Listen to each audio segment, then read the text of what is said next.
สบายดีทุกคนวันนี้ข้าพเจ้าจะมาสอนการติดตั้งแอป TME แอปที่ใช้ในการโอนเงินจากประเทศเกาหลีกับลาวสิ่งแรกที่เราต้องกักเก็บให้ทุกคนกักเก็บรูปพาสปอร์ตแล้วรูปใบกามาเนาะถ้าหากว่ามีแล้วก็เบอร์โทรศัพท์ที่อยู่ในเกาหลีพร้อมกับอีเมลถ้าหากว่าทุกคนกักเก็บเสร็จแล้วขั้นตอนนี้คือเราสิเริ่มกันเลยให้ทุกคนติ๊กเข้าไปในแอป TME ได้เลยถ้าหากว่าดาวน์โหลดได้แล้วเนาะติ๊กเข้าไปเลย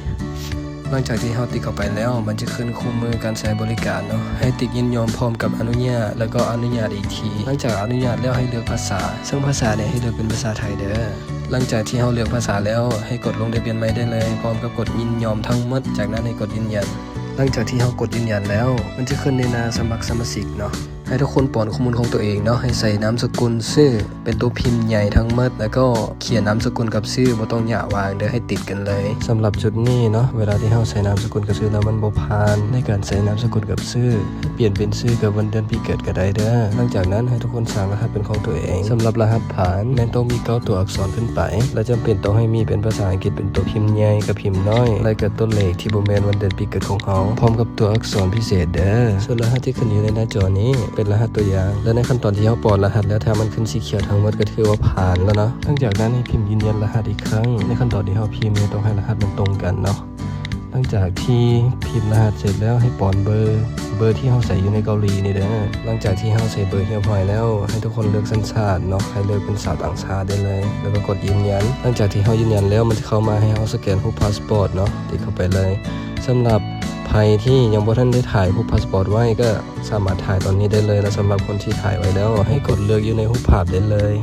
หลังจากที่ทุกคนกดเข้าไปแล้วเนาะให้ทุกคนเลือกรูปภาพพาสปอร์ตที่เราถ่ายไว้เนาะแล้วก็ตัดเป็นสี่เหลี่ยมให้งามๆให้มันพอดีเนาะตัดแบบนี้ได้เลยหลังจากนั้นให้ติ๊กเสร็จสิ้นได้เลยหลังจากติ๊กเสร็จสิ้นได้แล้วมันจะเข้ามาในหน้าให้เรากรอกข้อมูลของตัวเองเนาะเกี่ยวกับพาสปอร์ตเนาะพิมพ์นามสกุลกับชื่อตามกับผู้พาสปอร์ตเราได้เลยเนาะให้ทุกคนกรอกตามผู้พาสปอร์ตเราได้เลยและอย่าลืมว่าขั้นตอนนี้เราต้องอย่าวางเด้อจากนามสกุลกับชื่อให้อย่าวางกันมันจะแตกต่างกับขั้นตอนแรกเนาะหลังจากที่เรากรอกนามสกุลกับชื่อเรียบร้อยแล้วเนาะให้ทุกคนพิมพ์เลขพาสปอร์ตของตัวเองได้เลยเลขพาสปอร์ตที่มันขึ้น P หรือว่า PA เนาะเพราะว่าเลขพาสปอร์ตของแต่ละคนมันจะบ่คือกันในกรณีที่เราพิมพ์เข้าไปแล้วถ้าหากว่ามันบ่ผ่านเนาะถ้าหากมันขึ้นสีแดงเนาะให้ทุกคนลบออกแล้วก็พิมพ์ใหม่อีกครั้งหลังจากที่เราป้อนเข้าไปแล้วถ้ามันบ่ขึ้นสีแดงก็ถือว่าผ่านเนาะจากนั้นให้ทุกคนกด complete ได้เลยหลังจากที่กด complete แล้วมันจะขึ้นมาให้เรากรอกวันออกบัตรแล้วก็วันหมดอายุเนาะให้ทุกคนกรอกตามพาสปอร์ตของตัวเองได้เลยหลังจากที่เรากรอกข้อมูลเสร็จสิ้นแล้วให้เลือกเป็นสัญชาติก็ให้เลือกเป็นสัญชาติลาวเนาะและสำหรับใครบางคนที่หาประเทศลาวบ่เห็นเนาะให้พิมพ์คำว่าลาว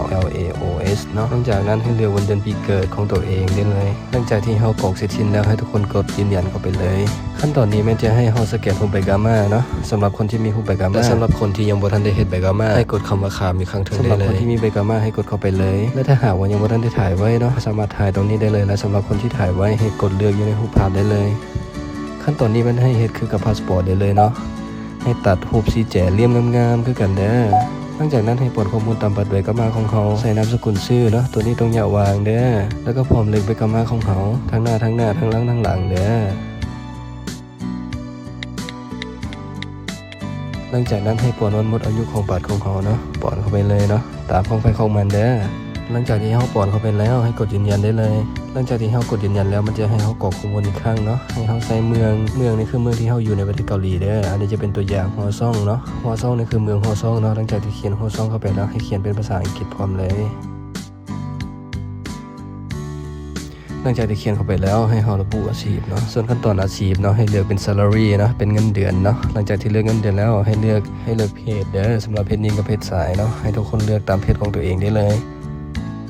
หลังจากที่เลือกแล้วให้กรอก Gmail เนาะ Gmail ของตัวเองเนาะที่เขาผูกไว้กับโทรศัพท์ของเขานั่นแหละเพราะว่าเวลาที่เขาทำธุรกรรมเนี่ยมันจะแจ้งเตือนอยู่ใน Gmail ของเขาเนาะแล้วก็ชั้นที่2มันให้ใส่ประเทศลาวเนาะกดลาวแล้วก็กดยืนยันได้เลยหลังจากนั้นให้เลือกซื้อธนาคารอยู่ในเกาหลีที่เขาใส่เนาะสำหรับบางคนก็จะใส่ธนาคารอื่นเนาะแต่ว่าตัวนี้ชื่อมาผูกกับธนาคารฮาน่าเนาะหลังจากที่กดฮาน่าแล้วให้กรอกเลขบัญชีของตัวเองพร้อมเลยหลังจากที่กรอกแล้วให้กดยืนยันเข้าไปหลังจากที่เขากดยืนยันแล้วให้ทุกคนเข้าไปเช็คอยู่ในแอปธนาคารของตัวเองเพื่อไปหับรหัสชี้ตัวเลขเนาะซึ่งทางทีมควรจะส่งรหัสให้เนาะพร้อมกับเงิน1 วอน กับรหัส4ตัวเลขเนาะหลังจากที่เฮาได้รหัสแล้วเฮาก็เอารหัสมาป้อนใส่ในซองวางได้เลยเนาะหลังจากนั้นให้กดยืนยันเนาะขั้นตอนนี้มันให้ตั้งรหัสเป็นของตัวเอง4ตัวเลขแต่ขอย้ำบ่ให้ใช้ตัวเลขที่มันซ้ำกันพร้อมกับที่บ่แม่นวันเดือนปีเกิดของเขาหลังจากที่เฮาป้อนเข้าไปแล้วให้เฮาป้อนอีกครั้งเพื่อเป็นการยืนยันเนาะเพราะว่ารหัสนี้จะเป็นรหัสที่เฮาจะใส่ในการหลังจากที่เฮาใส่เข้าไปแล้วมันจะขึ้นมาในหน้านี้ให้ทุกคนกดติ๊กแล้วก็กดปิดได้เลยถ้าหากว่าเฮ็ดมาฮอดขั้นตอนนี้ถือว่าเสร็จสมบูรณ์หลังจากนั้นก็คือการรออนุมัติจากแอป TME เด้อซึ่งมันจะใช้เวลาประมาณ1วันและสำหรับคนที่บ่อยากท่าเนาะสามารถทักไปหาแอดมินในเพจนี้ TME Limited Thailand เนาะโอนเงินเกาหลีกับไทยขอให้แอดมินอนุญาตให้เนาะหลังจากที่เขาจะอนุญาตให้ถ้าหากมันขึ้นข้อความแบบนี้ถือว่าเสร็จสมบูรณ์เนาะหลังจากนั้นให้เข้าไปในหน้าของแอป TME ของเขาเนาะหลังจากนั้นให้ไปเพิ่มตัวเดบิตของเขาอยู่ทางซ้ายมือสุดในเมนูเนาะหลังจากที่ติ๊กเข้าไปแล้วให้เสียบัญชีธนาคารของตัวเองให้กดลงทะเบียนบัญชีธนาคารหลังจากนั้นให้ใส่ธนาคารของตัวเองซึ่งแต่ละคนมันจะแตกต่างกันเนาะบางคนก็จะใช้ธนาคารอื่นตัวนี้จะมาสานที่จะใช้ธนาคารวูดดี้เนาะพร้อมกับเลขบัญชีของตัวเองพิมพ์เข้าไปเลยหลังจากนั้นให้กดต่อไปแล้วก็กดฉันเห็นด้วยทั้งหมดแล้วก็กดยืนยัน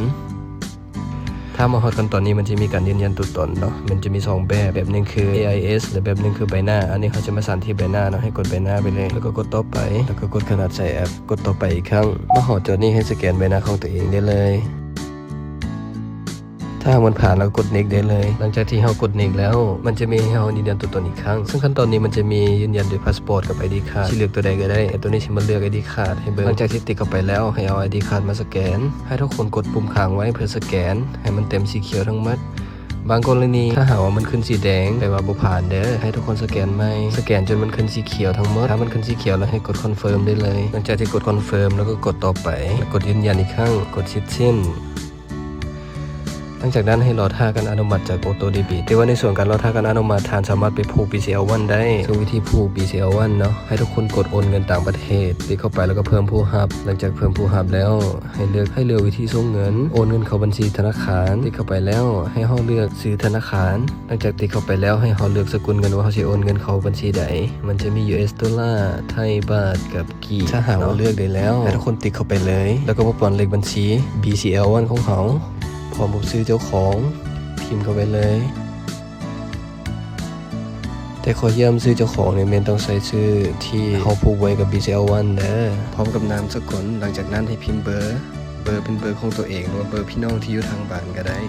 แล้วก็พิมพ์ที่อยู่แม่นให้ใส่ชื่อแขวงเด้อเป็นภาษาอังกฤษแขวงที่เฮาอยู่ซึ่งตัวนี้จะเป็นตัวอย่างเนาะหัวพันเนาะเป็นแขวงหัวพันเขียนเอาหัวพัน province ได้เลยสำหรับเมืองเนาะเมืองก็ให้เขียนเป็นภาษาอังกฤษเป็นตัวพิมพ์ใหญ่เนาะทั้งหมดเลยซ้ำเหนือ district เนาะ district ก็คือว่าเมืองเนาะ province เป็นแขวงเนาะหลังจากนั้นให้เลือกกลุ่มความสัมพันธ์เนาะถ้าเป็นของตัวเองให้เลือกเป็นตัวเองเซลล์เนาะแต่ถ้าเป็นบัญชีอื่นเนาะเป็นของเอื้อยอ้ายหรือว่าเป็นของพ่อแม่ให้เลือกตัวอื่นได้เลยและเหตุผลในการโอนเนาะคือเงินเดือนเนาะเงินเดือนหลังจากนั้นให้กดส่งเอกสารได้เลยถ้าหากว่ามาฮอดกันตอนนี้ก็ถือว่าเสร็จสมบูรณ์เนาะในการผูก BCL1 เข้ากับ TME และสำหรับบางคนที่อยากผูกกับ US ดอลลาร์กับไทยบาทเนาะก็สามารถเฮ็ดคือเก่าได้คือกันเนาะมีแต่เปลี่ยนบาทกับ US ดอลลาร์เท่านั้นเนาะถ้าหากว่าเฮ็ดมาฮอดกันตอนนี้ให้ทุกคนกลับมาในหน้าหลักของตัวเองเนาะให้ทุกคนเข้ามาเช็คอยู่บนนี้เนาะถ้าหากว่ามันยังขึ้นชื่อธนาคารของตัวเองทางออโต้เดบิตยังบ่ทันได้รับอนุญาตเด้อซึ่งทุกคนมันจะได้ลดท่าแต่ถ้าหากว่าทุกคนบ่อยากลดท่าให้ทุกคนทักหาเพจ TME ได้เลยขอให้เขาเจ้าอนุมัติให้ถ้าหากว่ามาฮอดกันตอนนี้ก็ถือว่าเสร็จสมบูรณ์เนาะเพียงเท่านี้เจ้าก็สามารถโอนเงินกับเราได้แล้วขอบใจทุกคนที่มาฟังจนจบเด้อขอบใจ